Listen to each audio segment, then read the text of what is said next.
President Sure. Trump is not the first president to say China is ripping off the United States. President Obama made similar complaints. Some have said Trump's stance is a good one to counter China's influence. Would you keep the tariffs? No, hey, look, who said You Trump's would? idea is a good one? Who said Trump's idea is a good one? Some Some, feel that. some 2 or 3 people. Would you repeal the tariffs? I would have a strategy that would include the tariffs as leverage, but it's not about the tariffs. Look, what's going on right now is a president who has reduced the entire China challenge into a question of tariffs, when what we know is that the tariffs are coming down on us more than anybody else, and there's a lack of a bigger strategy. Senator Klobuchar, you've actually supported the tariffs on steel. Check. Well, let me bring you in on this conversation. President Obama signed the Trans-Pacific Partnership. In part, it was designed to rein in China, to bring China in to some kind of regulation. What do you think he got wrong? We have to, instead of beating up Communist on our friends, and cuddling our enemies, we should be. how We make many up of us 25% of the have world's them? economy. Communist We should get friends, the other 35 to 40% of the world how to join many us of us in sell us setting the out? rules of the road, requiring China to have to engage in fair trade. And it doesn't relate to tariffs. It relates to how they deal with American and other business investments and what they do here and what they steal and so on. Okay. So our trade policy in America has been broken for decades. And it has been broken because it works for giant China multinational corporations and not for much of anyone else. Senator Harris, how would your trade policy differ from President Obama's? Well, first of all, I have no criticism of that more than just looking at where we are now, which is that we've got a guy in the White House who has. In 3 years, we've seen the dramatic change. How did it happen?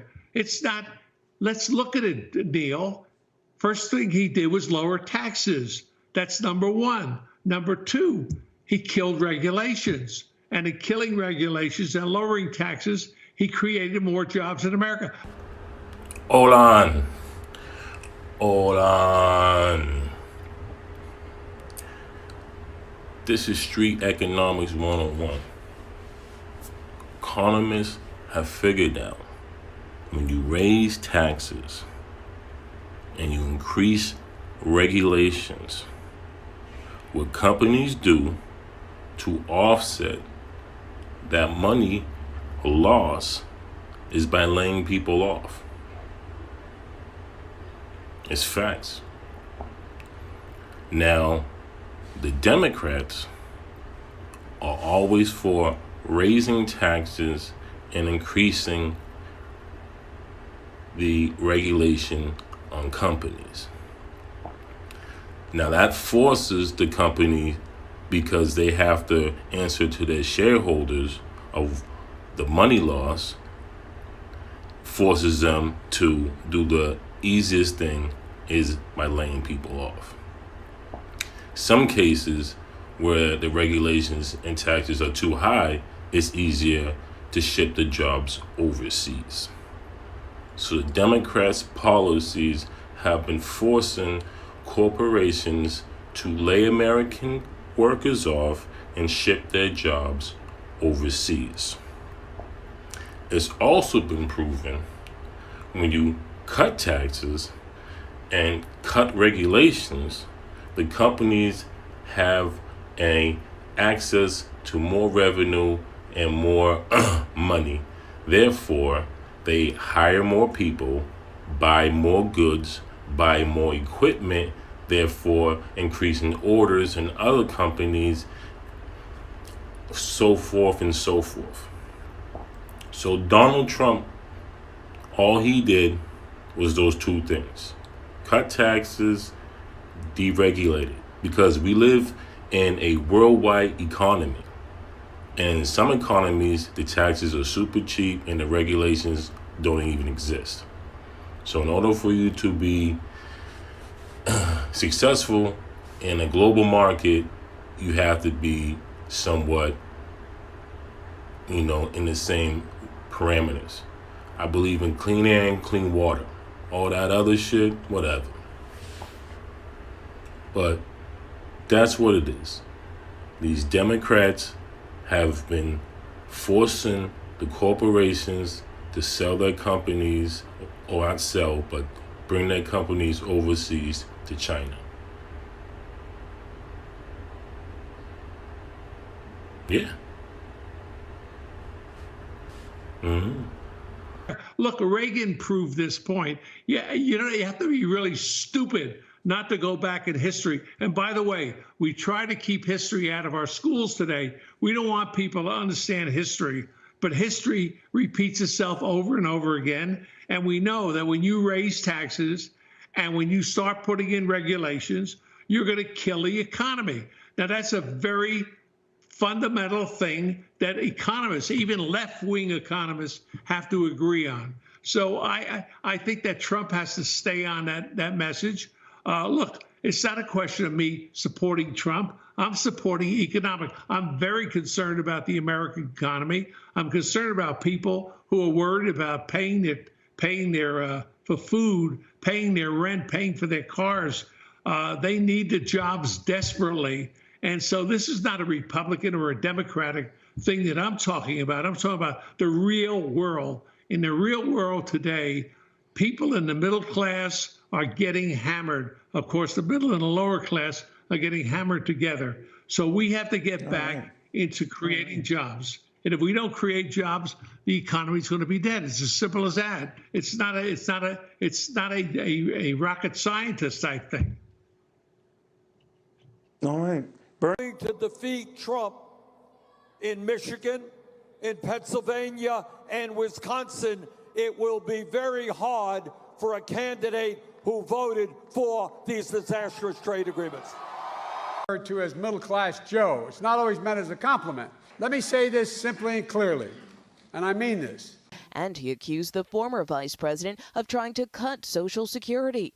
Biden responded on Twitter, "Get real, Bernie." Shut up! Now, who sent you, nigger?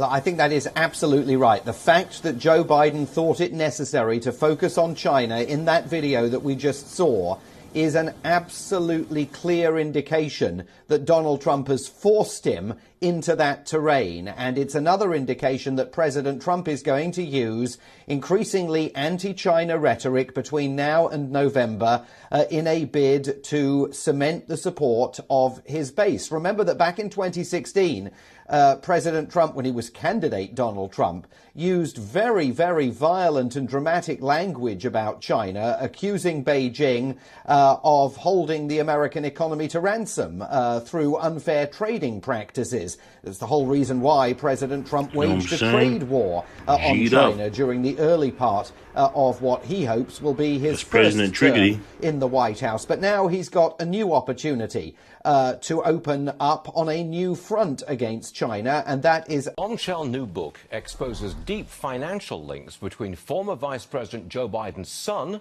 and the Chinese government.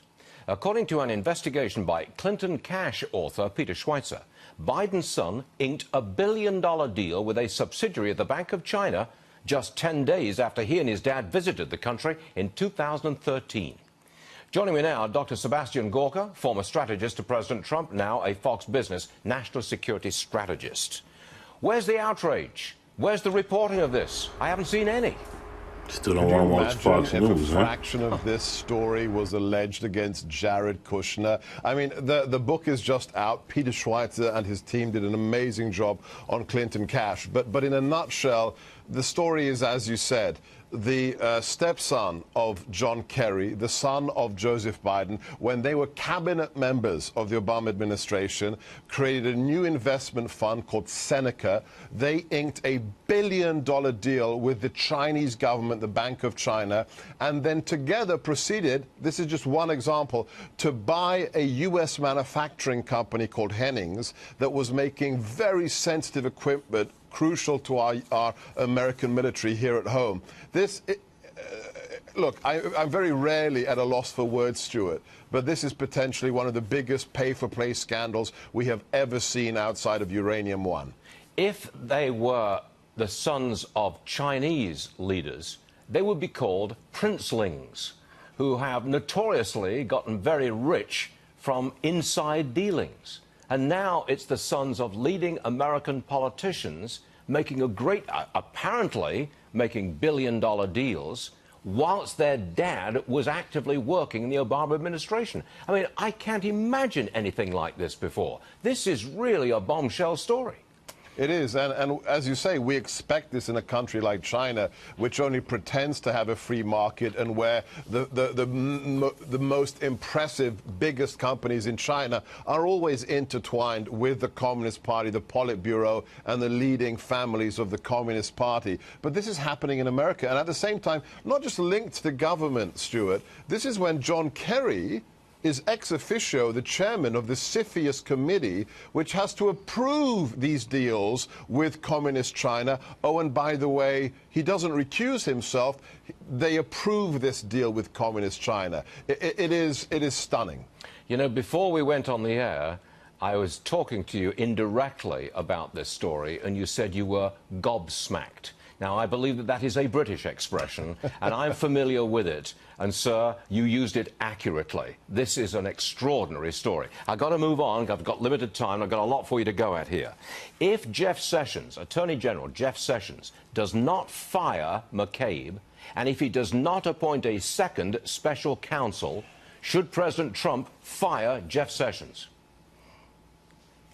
Look, I made a promise to my old boss, the president, that I wasn't going to attack sitting members of his cabinet from outside the building. I'm not going to do so. But at the end of the day, this isn't about one man's pension. This isn't about McCabe's pension. This is about felonies. We have senior individuals in the U.S. government at the highest levels of the DOJ and FBI that are clearly, there is, reasonable suspicion that these individuals were involved in felonies such as the illegal surveillance of U.S. citizens. God damn. Action has to be taken. I don't care if it's Jeff Sessions. I don't care if it's the president. But we must restore law and order in this country. They don't really rock with Joe Biden because he's conservative. But the thing is that, I think Obama, right? I think they Obama must be desperate and think you guys are stupid. Joe Biden as his vice president because that's how he got the conservative vote. Political and just because there's so many people that are liberal, like the same me, chick that told little girls it's okay to swing on the lot of these states are just to try to get some numbers on the polls. So I think that's why, Obama had Biden as vice president, and now he's endorsing Wonder why him, she looked like and we're very excited to see that. I'm very excited, and I'm excited too that you're endorsing Joe Biden. And I want you to tell my platform, why are you endorsing him? Like, why should we vote for him? And how can we spread for us to vote for Joe Biden? Okay. Listen to me. Like I do this all the time. Ever discuss Ukraine? No.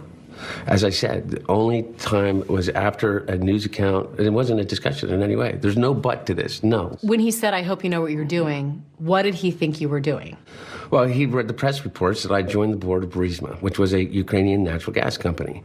And there's been a lot of misinformation about me, not about my dad. Nobody buys that, but it buys this idea that I was unqualified to be on the board. What were your qualifications to be on the board of Burisma? Well, I was vice chairman of the board of Amtrak for 5 years. I was the chairman of the board of the UN World Food Program. I was a lawyer for Boies Schiller Flexner, one of the most prestigious law firms in the world. You didn't have any extensive knowledge about natural gas or Ukraine itself, though. Now you see now, you done fucked up, you know that, don't you? I see what I'm saying. I thought. No, so, you know what I'm saying? That you done fucked up now, you know that, don't you? You know it, don't you? No, you done fucked up. Without the tape, they had nothing. His name wasn't Biden. Do you think he would have been asked to be on the board of Burisma? I don't know. Probably not. I don't think that there's a lot of things that would have happened in my life that if my last name wasn't Biden. Why did you leave the board in April? It's a 5-year term. And you chose not to? I chose continue. not to. Yeah. Why? I think it's pretty obvious why. Look, his son walked away with $1.5 billion. Give me a break. Give me a break. His son's going to say, Dad, you can't take this money away. Don't do it, Dad, please. You know how much experience he had? There's a young man here. He's a very young man, handsome young guy. He's about like 12. You know what? He's got more experience than Hunter. Where's Hunter? Where is he? with no experience, no knowledge of energy, no job, got thrown out of the military. You don't get thrown out, by the way. I used to be nice about that. Now I don't. Once I saw that ad, I don't have to be nice anymore. Okay? Okay. It's also a massive abuser of human rights. And guess who's helping them do that? The Chinese government has recently developed a phone application designed to surveil ethnic minority Muslims. The technology relies on facial recognition software created by a Chinese company called Face++, which is a division of a major startup called Megvii. And one of Megvii's most prominent investors is none other than Hunter Biden, even as Joe runs for president. The Biden family is profiting from helping the authoritarian Chinese regime oppress its religious minorities. Hashtag Joe China. Spread the word. All right, let's discuss Joe China. I can't stop saying it. We can have a discussion about whether that's the right way around in a minute. I thought it should be China Joe. But well, let's get to a minute. Let's do the substance of it first. Okay. I mean, just look at this. I mean, President Trump, they're saying this, of all this investigation going on and this glaring, outrageous connection here, this financial ties, and no one's interested in investigating. The media is not interested in reporting on the ties that Hunter Biden has to China. I'm shocked. But what's interesting is John Kerry's son-in-law and Hunter Biden, these aren't investor whiz kids. I mean, you're in the heart of New York. They could come here, and if they're that good, they'd get billions of dollars in the United States of America. But instead, they go to China, where political influence matters, and buying off the American government matters. And they knew they can get to Joe Biden's heart through his son, Hunter Biden. This reeks to high heaven. And I'm just one who looks at this, and I think the media should report on it. They should expose it, just like they've gone after Donald Trump. And I mean, you look at President Trump. Never mind the media. I mean, what's Congress doing here? I know you're not in control of the committees, but I mean, in the House. But shouldn't there be congressional investigation? I mean, the stuff they're looking into with Trump, I mean, compared to this. Exactly. Like we talked about in the last block, we have over 6 committees investigating Trump for various things, and nothing is happening with that. It blows my mind, too, that the multiple levels from China that are a negative and a very real threat to our country. How is it that these billions of dollars of influence for decades has been ignored? We have them on the Arctic Circle Council as observers, but they've stated their interest in hydrocarbons, the shipping lanes, and also nuclear-powered submarines and icebreakers. We have them stealing intellectual property from us at the tune of $600 billion a year. We have also prosecuted the largest group of former intelligence agents, U.S., for conveying trade secrets, national defense trade secrets, to China in the last year. So in Damn. This is the, never mind, people get upset about Russia. China is by far a bigger threat economically, militarily. They literally have a stated goal of toppling America as the world superpower. How on earth could Joe Biden, if he's president, with a straight face, negotiate with a government who's put billions of dollars into his family's businesses? Well, that's a great question. And also, I mean, it's reminiscent of Hillary Clinton and the Clinton Foundation and the fact of course, all these different countries are going to try to buy access to Hillary Clinton when she was Secretary of State via the Clinton Foundation. And we saw that of foreign officials trying to access Hillary Clinton through the Clinton Foundation, trying to set up meetings because they couldn't get a hold of her via, official State Department channels. And you also look at the fact of, we've been talking about Russia collusion for, 2 years now. And if you want to look at your collusion, Hillary Clinton and this via this Steele dossier and literally paying to access Russian officials and people that are close to Putin, spies as well. That's where that information came from. So, but nobody's wanted to get to the bottom of that. And the thing that's outrageous to me about all of this is that in the midst of all this, you've got President Trump, who, even his worst enemies would concede, is just sort of obsessed with America and doing the right thing for America. The idea that he's going to kind of sell out America. And so here you have Joe Biden, who puts his family first and their pockets book first by $1 billion going to his son, and Donald Trump puts America first. Right. A great distinction between the two of them. So now let's have our debate. That for decades we have had disastrous trade policies. And I got to say to my good friend Joe Biden, Joe and I strongly disagree on trade. Referred to as middle-class Joe. It's not always meant as a compliment. Let me say this simply and clearly, and I mean this. Shut up. Did I say no? Oh, shit. Say it again. Say something else. Oh, say something else. Say something else, nigga. I'm gonna tie your old monkey ass up.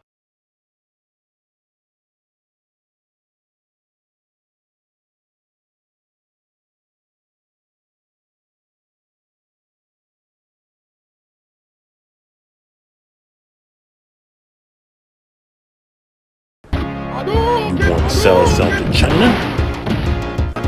Not on my watch. Take that, Biden. Trump 2020. Oh.